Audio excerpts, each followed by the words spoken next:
नमस्कार बंधू भगिनींनो, आपल्या सगळ्यांचं सहर्ष स्वागत आहे स्वास्तिकम या माझ्या चॅनलवर। आज मी आपल्यासाठी सचित्र भक्ती विजय कथासार यातील पुढील संतांची कथा घेऊन आलेली आहे।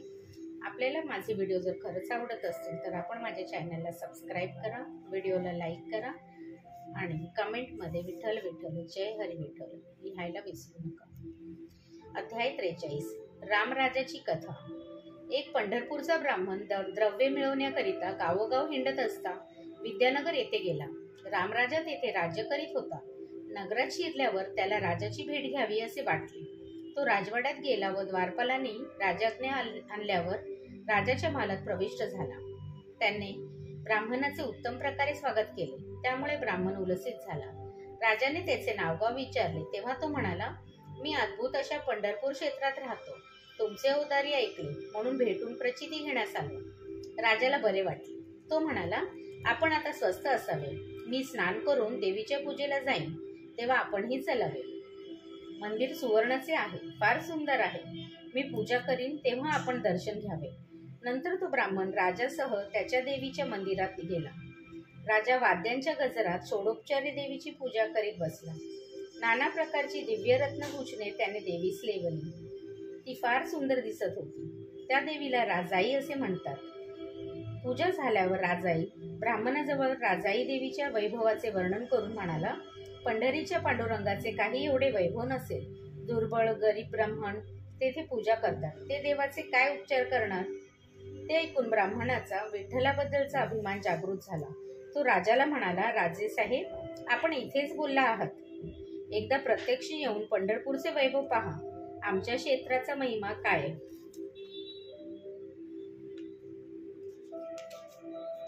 वर्णावा काय वर्णावा?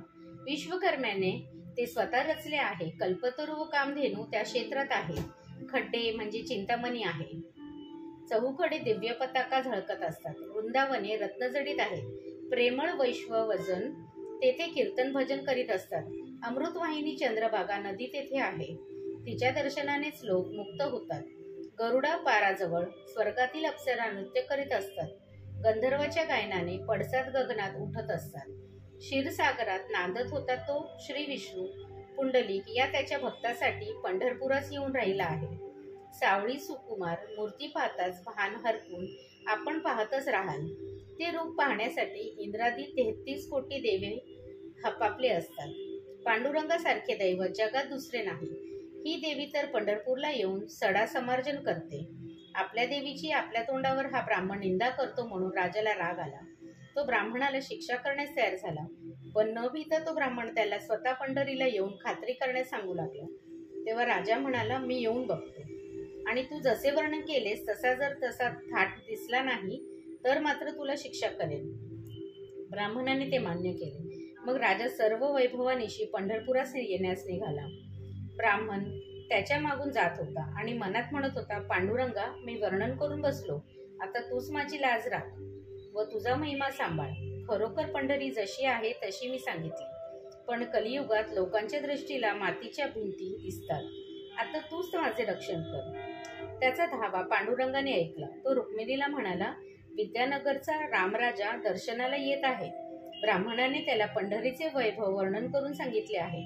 ते तसे राजाला दिसले पाहिजे, तेव्हा द्वारकेपाशीही वैभवशाली असे पंढरीचे दिव्य दर्शन त्याला आपण घडवूया।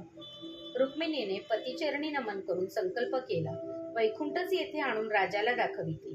तिने संकल्प करताच पंढरीचे सर्व रूप दिव्य झाले। रामराजा नगराजवळ आला तोपर्यंत ब्राह्मण जास्तच भयभीत झाला होता। राजा तर त्याला म्हणत होता, माझा संशय जर फिटला नाही तर मी तुझा अपमान करेन। राजा पुढे निघाला व पंढरपूर दृष्टीच्या टप्प्यात येताच अगदी थक्क झाला। चंद्राभोवती तारकांमंडळी दिसावी तशी पांडुरंगाची मंदिराभोवती कित्येक मंदिरे झळकत होती। सर्वत्र अपार वैभव झगमगत होते। ते पाहून राजा अंबारीतून खाली उतरला व त्याने भूमीवर तेथे साष्टांग नमस्कार घातला आणि ब्राह्मणाची वारंवार क्षमा मागू लागला। आपण न कळता उगीच तुमचे सत्व पाहिले असे म्हणू लागला। ब्राह्मण आनंदित झाला व मनाशी म्हणाला, मला पांडुरंग पावला खरा, आहा, पण असे म्हणून तो मार्गातच आनंदाने नाचू लागला। पुढे राजा व ब्राह्मण नगरात शिरल्यावर जसजसे वर्णन ब्राह्मणाने केले होते तसे तसे सर्व काही दिसून राजा थक्क होऊन गेला. मग स्नान करून राजा दर्शनासाठी गेला. तो सर्व देव पांडुरंगाकडे पाहत आहेत व आपली देवी राजाई महाद्वाराजवळ अंगण झाडीत आहे असे त्याने पाहिले. राजा उदो उदो असे म्हणून तिला वंदन करून म्हणाला, माते तू येथे कशी काय? तेव्हा राजाई देवी म्हणाली, तू उगीच गर्व केलास. माझ्यासारख्या असंख्य दासी येथे राबायला येतात. या पुंडलिकाच्या अंगणात सर्व तीर्थे एकवटली आहेत. मी येथे लोळण घेतात व पवित्र होऊन जलरूप धारण करून पुन्हा धावू लागतात. राजाने चकित होऊन पुढे जाऊन पाहिले. तो नारद व तुंबर कीर्तन करीत आहेत असे त्याला दिसले. सर्व नरनारी त्याला चतुर्भुज रूपी दिसले. मंदिराच्या दाराशी जय विजय द्वारपाल उभे होते. राजाने साष्टांग दंडवत घालून आता प्रवेश केला. तो पांडुरंगाचे तेज पाहावेना. त्याचे नेत्र झाकू लागले. त्याने ब्राह्मणाचा हात धरला व मग त्याला पितांबरधारी चतुर्भुज श्रीहरीचे तेथे साक्षात दर्शन घडले. मग मात्र गर्भपरिहार होऊन राजा ब्राह्मणाच्या पाया पडला आणि पांडुरंगाने याप्रमाणे सर्व वैभव राजाला दाखवून त्याची दिव्य दृष्टी आवरून घेतली व पुन्हा सर्वत्र दगडामातीची रचना दिसू लागली. खरे वैभव माणसाला आपल्या कर्मामुळेच दिसत नाही हे राजाच्या लक्षात आले. देवीची पूजा करण्यापेक्षा या अखिल ब्रह्मांड नायक पांडुरंगाचीच पूजा करावी असे ठरवून त्याने पांडुरंगाला म्हटले, देवा माझी एक इच्छा पूर्ण कर.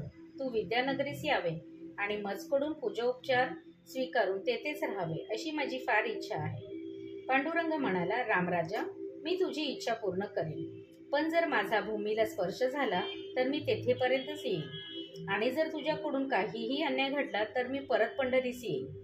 ते ऐकून राजाला अत्यंत हर्ष झाला. तो मनाशी म्हणाला, मी जागोजागी अशी व्यवस्था करीन की देवाला जमिनीवर ठेवण्याची जरुरीच पडणार नाही. मग त्याने पंढरपुरापासून विद्यानगरपर्यंत दोन्ही बाजूस माणसे उभी करून मूर्ती त्यांच्या हातोहाती उचलून विद्यानगरास नेली आणि त्याने सर्व उपचारांसहित स्वतः त्याचे पूजन अर्चन केले. इकडे आषाढीला यात्रेकरू आले. तो पंढरीचा पांडुरंग विद्यानगरीला गेलेला. सर्व पंढरपूर उदास, सर्वत्र अवकाळा. सर्वजण आपसात बोलू लागले व हातपाय गाळून स्वस्थ बसले. कोणीही मूर्ती परत आणू असे म्हणेना. पण भानुदास एकटा त्यात असा निघाला की तो तडक तेथून देवाला आणायसाठी नाही तर जीव देण्याची प्रतिज्ञा करून निघाला आणि विद्यानगरास पोहोचला. राजा देवाची पूजा करून गेला की मंदिराला कुलपे लागतात व मग कोणालाही दर्शन मिळत नाही असे त्याला तेथे कळले.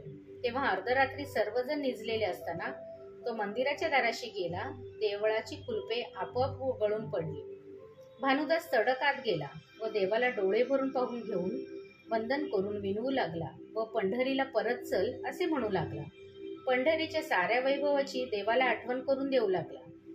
त्याचे बोलणे ऐकून पांडुरंग त्याला म्हणाला, भानुदासा तू विचार न करता उदास वचने बोलतोस. मला हे अलंकार ही वस्त्रभूषणे मुळीच रुचत नाही. भीमातीर कधी पाहीन असे मला झाले आहे. राजाने मला येथे आणून बंदीत टाकले आहे. तुम्ही सारे कठोर मन करून राहिलात. मला परत नेण्यास आलात नाही. मी तुम्हाला रिद्धी सिद्धी चारी मुक्ती देत होतो, पण त्या अवेरून तुम्ही माझेच भजन करता. याहून आणखीन तुम्हाला देण्यास माझ्याजवळ काहीच नाही. तुमच्या सेवेचे ऋण मजकडून फिटत नाही, म्हणून मी तुम्हाला सोडून आलो. असे बोलता बोलता पांडुरंगही रडू लागला व भानुदासाला आलिंगन देऊन म्हणाला, हा माझा हार तुला घे. सकाळी मी तुला पुन्हा दर्शन देईन. तू आता लवकर बाहेर जा. राजा दर्शनास येण्याची वेळ झाली आहे. देवाने आपल्या गळ्यातील नवरत्नाचा हार भानुदासाच्या गळ्यात घातला. भानुदास बाहेर आला. तो लगेच दार बंद होऊन कुलूप आपोआप लागले. पहाट झालीच होती. आपण इतका वेळ देवाजवळ बोलत होतो असे मनात येऊन भानुदास आश्चर्य करीत घरी गेला. राजा सकाळी उठला. स्नान करून देवाची काकड आरती करायला आला. तो देवाच्या गळ्यात रत्नहार दिसेना. त्याने पुजाऱ्याला रागाने विचारले, देवाचा हार कुठे गेला? येथे कोण चोर आला होता? पुजारी काय सांगणार? राजाने त्यांना सर्वत्र शोध घ्यायला लावले. नगरामध्ये सर्वत्र शोध सुरू झाला. तो त्यांना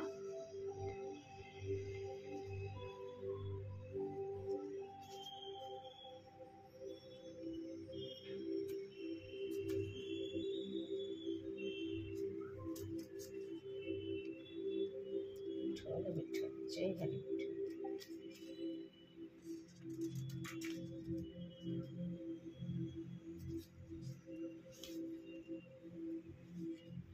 नदीतीरी भानुदास स्नान करून बसलेला दिसला. त्याच्या गळ्यात देवाचा हार होता.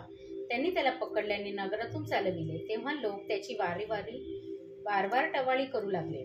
शिपाईनी तो हार राजाला नेऊन दिला व म्हटले, महाराज, चोराला बांधून आणले आहे. त्याला कोणती शिक्षा करावी? राजा गरजला, त्याला सोळी द्या. चोर कोण आहे ते पाहावे असे राजाच्या मनातही आले नाही. भानुदासाला सोळी देण्यास शिपाई नेत होते. तेव्हा तो म्हणाला, माझे तर आता मरण जवळ आले आहे. मला एकदा पांडुरंगाचे दर्शन घेऊन द्या. त्या शिपायात कोणी सज्जन होते. त्यांनी ते मानले व राजाज्ञा घेऊन त्याला दर्शनासाठी नेले. भानुदास देवाला म्हणाला, मी एकांतात तुला न्यायला आलो म्हणून तू अशी युक्ती केलीस का? जो तुला न्यायला येतो त्याचा असाच जीव घ्यावा आणि आपण राजमंदिरात विलास भोगत सुखाने राहावे असा बेत करून तू मला हार घातलास का? पण देवा, सहस्त्र जन्म गेले तरी मी तुला सोडणार नाही असे म्हणून त्याने देवाला नमस्कार घातला.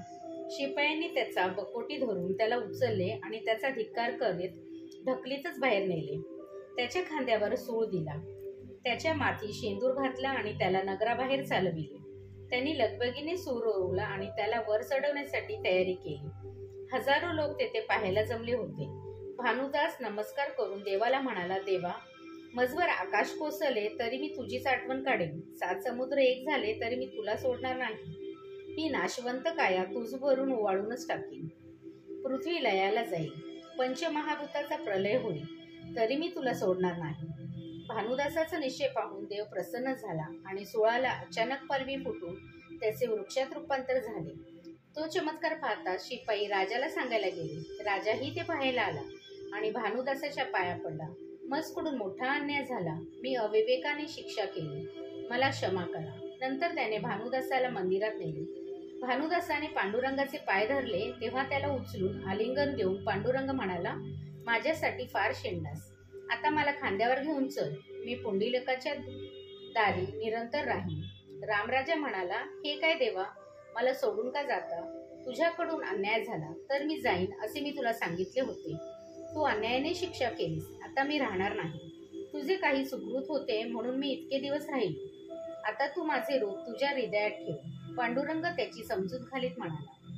भानुदास देवाला म्हणाला, मी एकटा तुला कसा नेऊ?